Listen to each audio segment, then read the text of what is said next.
कांग्रेस के द्वारा प्रदेश भर में निकाली जा रही जन आक्रोश यात्रा को लेकर बालाघाट के सुजान धर्मशाला में कांग्रेस नेताओं और पदाधिकारियों की महत्वपूर्ण बैठक संपन्न हुई।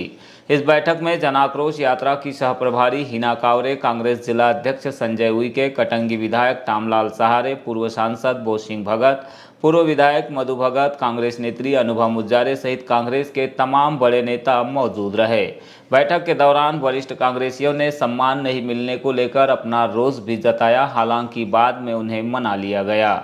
वहीं कटंगी क्षेत्र से जिला पंचायत सदस्य केसर बिसेन सहित पूर्व सांसद विश्वेश्वर भगत और क्षेत्र के ब्लॉक अध्यक्ष इस बैठक में शामिल नहीं हुए।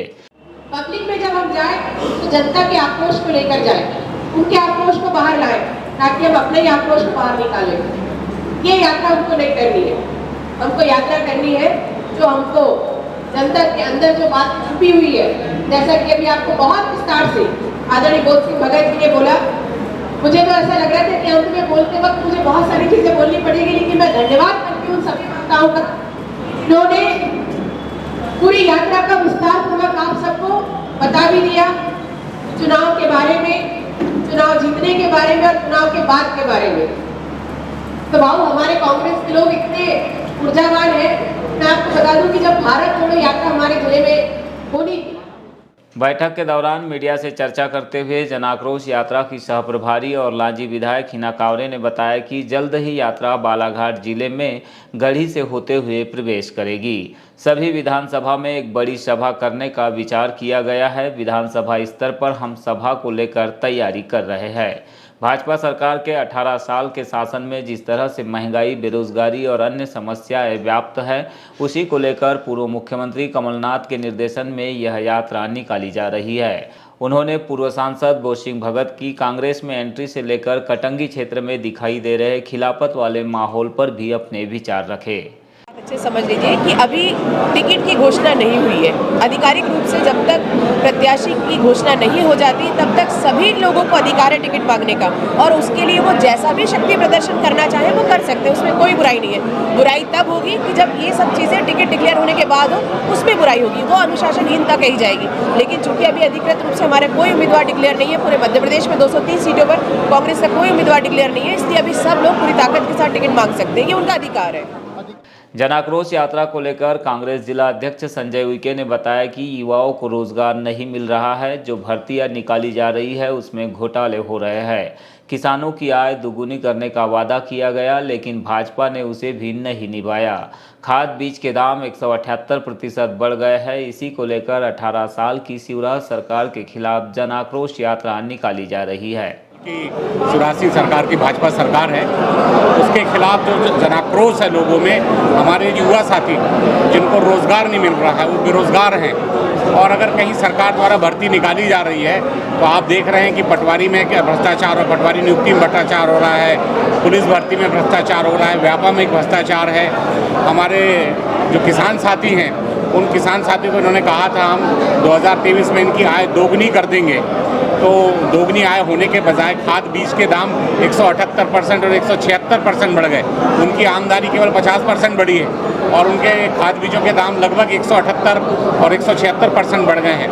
तो किसान भी परेशान है, हमारे युवा परेशान है, हमारी महिलाओं के साथ में प्रदेश में, मध्य प्रदेश पूरे देश में महिलाओं पे अत्याचार पे नंबर 1 है। तो हमारी माताओं के साथ किस तरह से अत्याचार हो रहा है, हमारे आदिवासियों भाइयों के साथ किस तरह से अत्याचार हो रहा है, तो समाज के सर्वहारा के साथ में किस तरह से अत्याचार और भ्रष्टाचार किया जा रहा है। तो इन्हीं सब लोगों को लेकर, इन्हीं सब बातों को लेकर प्रदेश में आम जनता के बीच में, समाज के हर वर्ग में एक जनाक्रोश है। और इसी जनाक्रोश को यात्रा के माध्यम से हमारे बहुत सारे जो घोटाले हुए हैं इस शिवराज सिंह सरकार में, ई टेंडरिंग घोटाला हो, अपने पोषण आहार का घोटाला हो, आदिवासियों की जमीन खरीदी का घोटाला, ऐसे बहुत सारे ऐसे घोटाले हैं जिनको लेकर हम जनता के बीच में जा रहे हैं और हम जन आक्रोश के रूप में हमारी यात्रा कर रहे हैं। जो आज अभी आप सबको हिना जी ने बताया कि 7 चरणों में यात्रा चल रही है और लगभग 25 या 26 तारीख को बालाघाट जिले में यात्रा प्रवेश करेगी। पूर्व सांसद बोसिंह भगत के कांग्रेस में शामिल होते ही कटंगी क्षेत्र से विधानसभा की दावेदारी कर रही जिला पंचायत की सदस्य केसर बिसेन ने कार्यकर्ता सम्मेलन के माध्यम से शक्ति प्रदर्शन किया। इस दौरान आगामी विधानसभा चुनाव में स्थानीय व्यक्ति को उम्मीदवार बनाए जाने की मांग कार्यकर्ताओं ने पुरजोर तरीके से उठाई। केसर बिसेन ने कहा कि कांग्रेस पार्टी के लिए उन्होंने तन मन और धन समर्पित करते हुए कार्य किया है। क्षेत्र की जनता ने उन्हें 3 बार जिला पंचायत में जिताकर भेजा। इस बार के जिला पंचायत चुनाव में पार्टी ने उन्हें अध्यक्ष उम्मीदवार भी घोषित किया था, लेकिन सब जानते हैं कि उनके साथ क्या हुआ और कैसे हुआ।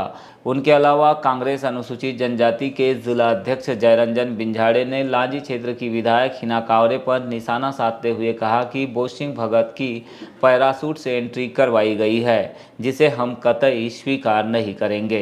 अरे कांग्रेस तो सर्वधर्म समभाव की पार्टी है, सभी जाति विशेष के लोग उसमें शरीक है, सब भाई भाई है। इसमें सभी धर्म के लोग, हिंदू मुस्लिम सिख ईसाई, सबको समेटने का काम कांग्रेस करती है। बहुत सभी धर्मों को मानने का काम करती है। ये किसी जाति विशेष की पार्टी है क्या?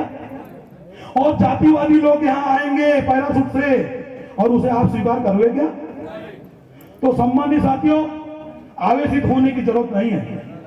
हो सकता है हमारे भाइयों ने जनभावना में थोड़ा सा अब बहकर उल्टे सीधे कमेंट किया होगा। नोकेश भैया से तो मैं उनके हाथ जोड़कर माफी मांगना चाहता हूं कि उन लोगों ने जो उन्हें अपमानित करने का कोशिश की होगी तो हम उसके लिए दुख व्यक्त करते हुए माफी मांगते हैं। लेकिन मैं पूछना चाहता हूं कि भोपाल बोसिंह भगत ज्वाइनिंग करने किसको जाना चाहिए? हम तो जन्मजात कांग्रेसी है, ये अलग बात है, साथ में चले गए, पर ज्वाइनिंग तो भाजपा या दूसरे दल के लोग करेंगे।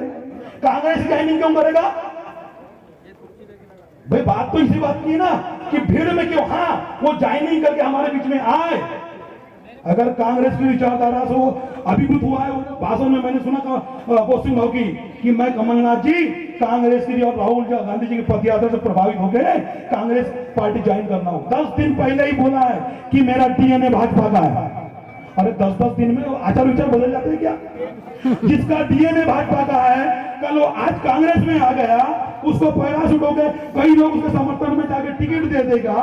कांग्रेस यहाँ जो बैठे हैं यही उसी पर झाड़ू पोछा लगाने के लिए बैठे हैं क्या? कटंगी क्षेत्र के बोनकट्टा बैरियर में कोहरी समाज के द्वारा विगत 12 दिनों से जारी धरना प्रदर्शन 22 सितंबर को स्थगित कर दिया गया। इस दौरान सैकड़ों की संख्या में कोहरी समाज के लोग उपस्थित रहे।